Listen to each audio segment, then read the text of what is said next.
Hello, hello, bienvenue à tous dans ce live du lundi.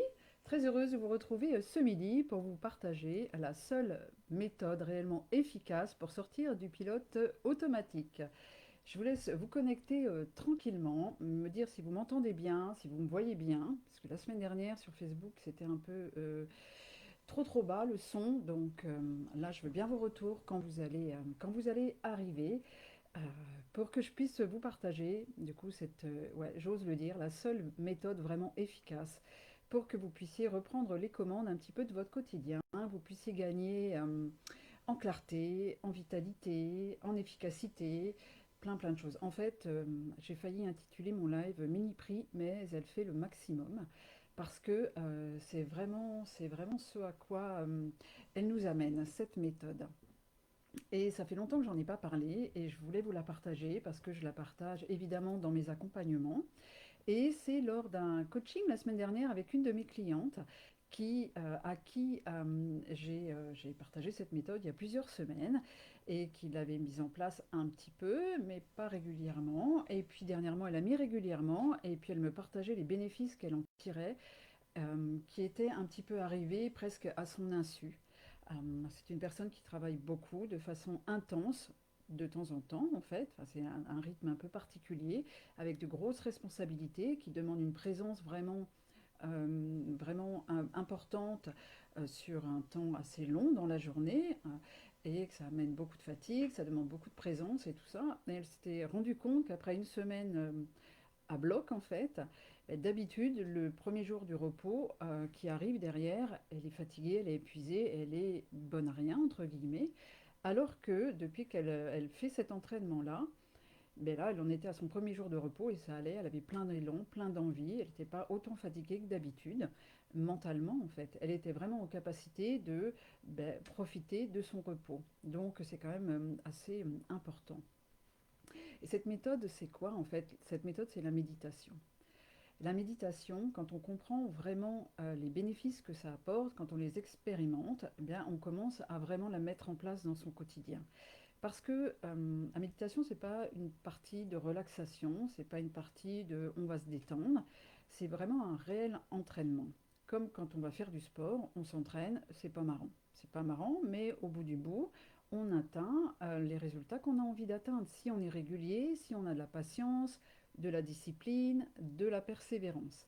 Bien, en fait, c'est la même chose avec la méditation. Ça va demander vraiment de l'installer dans son quotidien, d'être vraiment discipliné, d'être persévérant, parce que parfois ça marche moins bien que d'autres jours, c'est plus difficile certaines fois que d'autres, et que c'est grâce à cet entraînement qui fait qu'à un moment donné, ben, on a quoi? On a plus de clarté, on a plus d'espace dans notre tête, ce qui nous permet d'être moins dans une certaine réactivité, parce qu'on a un sas dans lequel on est plus en paix et on peut apporter une réponse à ce qu'on vit, à ce que les gens nous partagent ou quand on est dans des interactions, mais on n'est plus sur des réponses automatiques, on n'est plus juste drivé par des émotions à l'intérieur parce qu'on a cette pause un petit peu, ce calme intérieur qui permet de choisir notre manière de répondre à ce qui nous arrive de l'extérieur, stimuli extérieurs, quels qu'ils soient en fait. Et ça, c'est vraiment très précieux parce que ça va aller jouer à plein de niveaux différents. Déjà au niveau de la fatigue. Parce que, je ne sais pas vous, mais on est quand même dans un brouhaha mental assez constant, même des pensées qui sont là dont on n'a même pas conscience, mais notre cerveau, notre esprit, il est constamment en mouvement, il est constamment en train de réfléchir, de penser, etc. Et c'est fatigant, d'une part, alors que quand on arrive à rester dans une belle présence, qu'on est clair, qu'on est posé, même si on a une journée qui est une journée un peu de folie, mais si on fait les choses avec calme et avec présence à l'intérieur, ça va être beaucoup moins fatigant en fait. On est tout de suite plus pertinent dans nos réponses, on est dans la présence, donc ça permet d'être plus concentré, d'avoir une meilleure mémoire.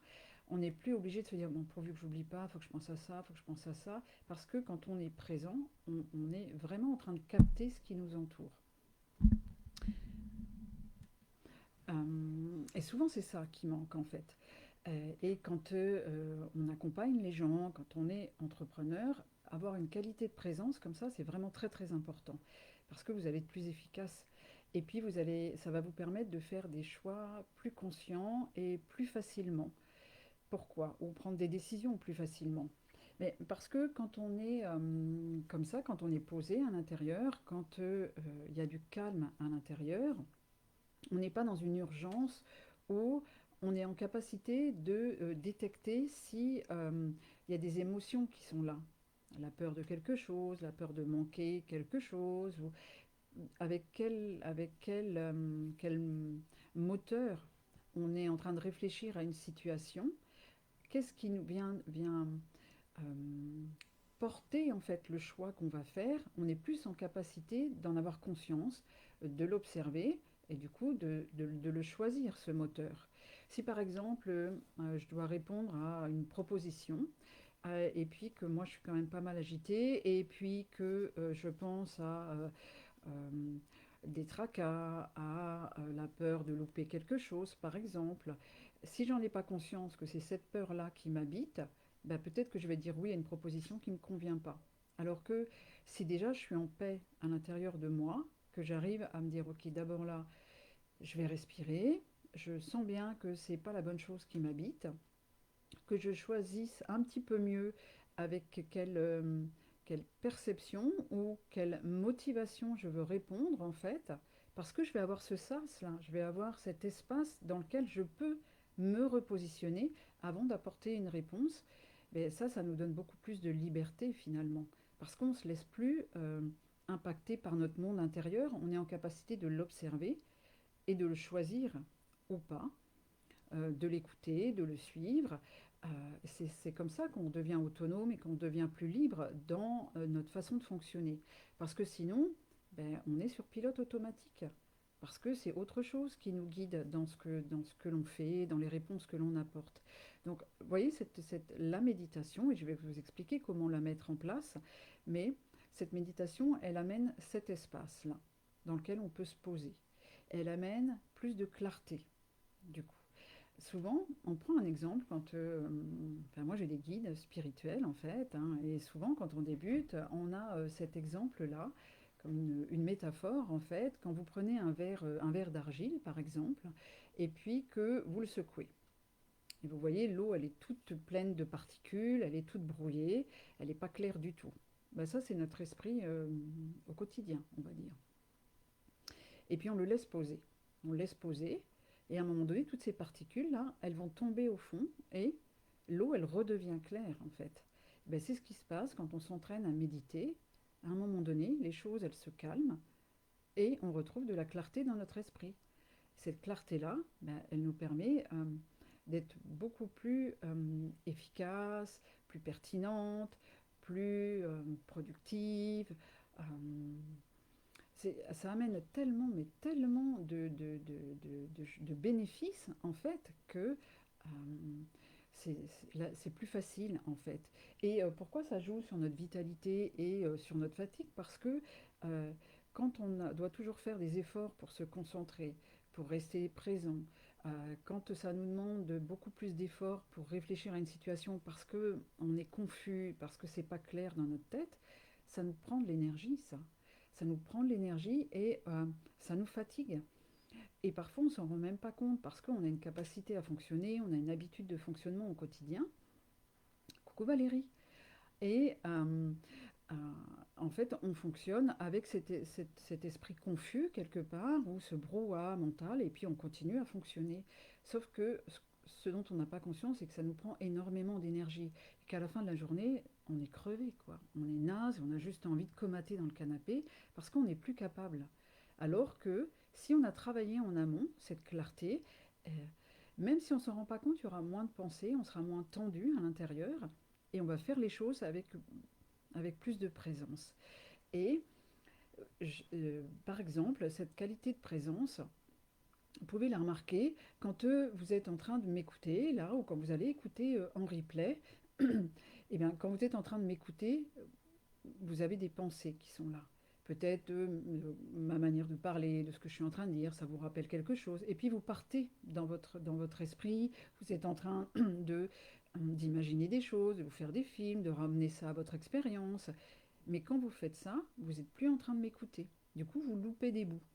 Ça, c'est pas très très grave. Vous allez pouvoir m'écouter en replay, en boucle même pour que ça rentre. Mais c'est la même chose quand on suit des formations, quand on est en train d'écouter quelque chose, on ne se rend pas compte qu'on loupe des informations dans notre quotidien, hein, avec nos partenaires, parce que on n'est pas complètement présent. On n'est pas capable de tenir cette présence claire et complètement présente. C'est-à-dire que à partir du moment où on suit nos pensées et on est en train de se faire des films dans notre tête, on n'est plus en train d'écouter l'autre. Et si vous êtes accompagnante, et ça, ça gâche votre qualité de présence et ça gâche un petit peu la qualité des séances que vous allez pouvoir faire avec les gens parce que vous n'allez pas être complètement présente. Et ça, on le voit, si par exemple vous suivez des formations, et moi c'est pour ça aussi que dans mes accompagnements, quand il y a des vidéos, les gens les gardent à vie en fait, parce que je sais très bien qu'il va falloir repasser à travers, parce que la première écoute, vous captez des choses, vous réécoutez une deuxième fois, vous allez entendre des nouvelles choses comme si vous aviez une nouvelle vidéo, ce qui n'est pas le cas. Sauf que la première fois, ben, il y a des moments où vous vous êtes échappé, vous n'avez plus été là. Du coup, ben, vous avez manqué des informations. Et vous voyez comme ça peut être précieux dans le quotidien de pouvoir développer cette qualité de présence à tout ce que vous faites, que ce soit dans votre travail, que ce soit avec vos proches, avec vos enfants, parce que vous allez être beaucoup plus, beaucoup plus présente et vous allez pouvoir répondre au plus juste aux gens et arrêter de dire bah non, tu me l'as pas dit, tu me l'as dit ça? Ah bah je m'en rappelle pas. Donc on oublie des trucs, les autres se sentent pas entendus, euh, ça gâche en fait. Donc vous voyez tout ce que ça peut vous apporter quand même de vous entraîner à la méditation, mais pas n'importe laquelle. Parce que des méditations, il y en a des milliers, vous allez en trouver plein partout en fait, hein. C'est pas une méditation pour se relaxer, c'est une méditation pour entraîner son esprit à rester présent. La méditation du calme mental. Et vous allez juste vous poser, prendre un support, ça peut être votre souffle, hein, l'air qui rentre et l'air qui sort de vos narines par exemple, et puis vous restez concentré sur ça, concentré dans la détente, il ne s'agit pas d'être complètement surfocalisé et crispé, vous allez juste rester concentré, attentif, et vous allez voir qu'il y a des pensées qui vont arriver, parce que ça arrive tout le temps, les pensées. C'est la vie de notre esprit, hein. Le jour où il n'y a plus de pensées, inquiétez-vous, vous serez mort, peut-être. Donc, il y a des pensées, c'est normal. Et vous, votre job, ça va être d'observer la pensée qui s'élève et de ne pas la suivre, de ne pas mettre de wagon derrière, de ne pas broder toute une histoire derrière. Par exemple, ça peut être là, bon, qu'est-ce qu'on mange ce midi? Je la laisse passer. Plutôt que de dire, ah oui, alors dans le frigo j'ai ça, il y a ça de près, et puis là vous êtes parti en fait. Et l'idée, quand on médite, c'est, il y a une pensée qui s'élève, je la laisse passer. Il y a une autre pensée qui va s'élever, sans queue ni tête parfois, sans aucun rapport avec la précédente. Elle s'élève, vous la laissez passer. Et une autre va arriver, vous la laissez passer. Vous êtes au spectacle des pensées, comme des nuages qui passent dans le ciel, et chaque pensée, vous la laissez passer. Et vous donnez un temps pour faire ça.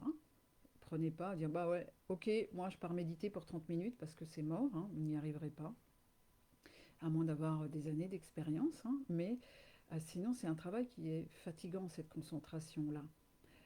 C'est pour ça que ça demande d'être dans la détente quand vous êtes en concentration, se donner un temps déterminé, et on commencer par 2-3 minutes peut-être, peut-être 5 minutes, juste ça, déjà. Mais pendant ces 5 minutes-là, vous observez, vous laissez passer. Puis après, vous vous arrêtez. Et c'est ça l'entraînement de la méditation. C'est pas autre chose en fait. Et il n'y a pas de bonne ou de mauvaise méditation, il y a juste un entraînement. Et parfois c'est facile de ne pas suivre les pensées, parfois c'est difficile. Et on s'en fout. Que ce soit facile ou pas facile, on s'entraîne. Et on s'en fout de réussir ou de ne pas réussir. Le but, c'est pas ça, c'est de muscler son esprit, en fait. Muscler sa capacité à ne pas suivre ses pensées. Il s'agit de ça dans la méditation. Rien d'autre. Si vous avez envie de vous relaxer, prenez une méditation guidée qui vous fait partir, etc. C'est ok. Mais quand vous voulez vraiment vous entraîner à développer votre présence, à développer plus de clarté, à développer plus de vitalité, plus de réactivité, plus de peps dans votre cerveau en fait. Et puis développer cette liberté de réaction, en fait, pour pas être dans de la réactivité, mais être dans des choix de réaction, de réponse que vous apportez. Euh, Entraînez-vous comme ça. Et moi, je vous conseille de vous entraîner, de commencer petit. Et puis, vraiment, les deux alliés qu'il vous faut pour ça, hein, c'est de la patience et de la persévérance. Parce que comme ma cliente me le partageait, elle m'a dit, bah, au début, je le faisais un peu de temps en temps, mais c'était pas toujours marrant, donc j'ai pas continué. Coucou Anne, bienvenue. J'ai pas continué. Et c'est que depuis que je continue à le mettre en place, que là, je me rends compte des bienfaits que ça m'apporte, mais après coup, en fait, pas sur le moment. Quand elle finit sa semaine de boulot dans le rush, elle me dit mais je suis moins fatiguée, j'ai plus d'élan, je suis bien dans ma tête en fait. Et c'est ça ce que ça va vous apporter. Donc il vous faut de la patience, de la persévérance, avoir foi dans les bénéfices que ça va vous apporter pour pouvoir la mettre en place au quotidien et persévérer, mettre en place une belle discipline pour qu'au bout du bout, ben, vous en ayez les bénéfices ensuite dans votre quotidien, que pour ce que vous avez à faire, que ce soit ben, voilà, dans la qualité de présence que vous allez avoir avec les autres, avec vos clients dans vos séances, avec vous-même dans votre entreprise, avec les décisions que vous avez à prendre, pour que ce soit clair, que ce soit posé. Donc, je ne sais pas si vous avez des questions pour les filles qui sont là ou en replay, n'hésitez pas à me poser vos questions, n'hésitez pas à me dire si vous avez déjà expérimenté ça ou pas, si vous avez envie. Si vous avez des questions, revenez vers moi, ce sera vraiment avec grand plaisir. Mais vous voyez, cette méthode, elle est gratuite, elle est accessible à tous, en tout temps. Vous pouvez vous entraîner, donc il ne faut pas vous priver parce que, comme je vous le disais au début, pour moi, c'est peut-être la seule méthode la plus efficace, la plus importante déjà à mettre en place dans votre vie pour, pour toutes ces raisons-là. Plus de vitalité, moins de fatigue, moins de brouhaha mental, plus de clarté, plus d'efficacité. Et vous allez voir que ça va vous amener plus de joie aussi. Parce que vous n'allez pas être envahi par un brouhaha mental, à ne pas savoir quoi faire, à être perdu dans vos émotions. Ça amène plus de paix. Et plus il y a de la paix à l'intérieur, et plus il y a de la joie. Donc, c'est quand même, je vous dis, mini prix, mais il fait le maximum, hein. La méditation, ça vous apporte tellement de bénéfices. Mais vraiment, vraiment. Je serais vraiment très, très heureuse d'avoir vos retours par rapport à ça. Si vous connaissez, si vous avez déjà expérimenté. Et je parle de la méditation, Anne, de la méditation du calme mental qu'on met en place dans son quotidien. Pas de méditation guidée, méditation qu'on vraiment met en place par soi-même. Et je l'ai expliqué, donc je t'invite à reprendre depuis le début en replay. Et je voulais vous dire autre chose. Cette méditation, parfois, attention, je vous rappelle de la mettre en place dans la détente. Parce que je vais vous partager une anecdote. Quand j'ai commencé à méditer, j'avais eu des instructions, moi, de guides spirituels avancés. Et puis, donc, j'étais là, prête à y aller, et ça allait marcher et tout ça. Et donc, je m'enfermais, coupée de ma famille, bien sûr, pour être au calme, etc. Et puis, je m'asseyais sur mon coussin de méditation, puis je commençais à méditer. Donc, je me concentrais, je vais allumer une petite bougie, j'étais là sur mon souffle, l'air qui rentre, l'air qui sort, et puis j'étais hyper concentrée. Et je sortais de là, et le premier truc qui allait pas, j'explosais en fait. Je m'agaçais, je m'énervais, et un jour il m'a dit, bah, écoute, si c'est ça la méditation, arrête, hein, parce que franchement, c'est pas très très efficace ton truc. Et il avait raison, parce que j'étais tellement en fait, je n'étais pas en train d'observer mes pensées qui s'élevaient et essayer de les laisser passer, je les bloquais. En fait, j'étais concentrée, je ne voulais pas entendre les pensées, donc je fermais tout. Mais c'est impossible, en fait, ça faisait comme une cocotte minute, en fait, j'avais tout fermé, et puis dès que je sortais et que je relâchais la pression, bah, le moindre truc, ça m'avait trop trop serré, trop retenu, et ça n'allait pas en fait, j'avais bloqué une énergie, donc c'est pas du tout ça la méditation. On ne cherche pas à bloquer ses pensées, on les laisse s'élever, juste on les regarde passer et on les retient pas. On ne saisit rien en fait, on contrôle rien, on est cool dans la détente et juste on laisse passer et puis on reste là juste en présence. Donc c'est ça. Donc je vous souhaite une belle expérimentation de cette méthode exceptionnelle. J'en prône les bienfaits, vraiment expérimentez-la, vous allez voir, ça va vous changer votre quotidien dans plein de domaines de votre vie. Je fais juste un petit petit passage sur toutes mes notes, parce que quand je suis partie, je vous parle comme ça, j'avais pris quand même des notes, et pour voir si je vous ai rien, j'ai rien oublié, mais je pense pas. Et bah, je serais curieuse, dites-moi quand vous aurez expérimenté les bénéfices que vous en tirez, je serais ravie de vous lire. En tout cas, je vous souhaite une belle journée, une très très belle semaine. Prenez soin de vous et n'hésitez pas à revenir vers moi si vous avez besoin d'aide ou de conseils. Je serai ravie de vous aider. À bientôt, belle journée à tous. Bye bye.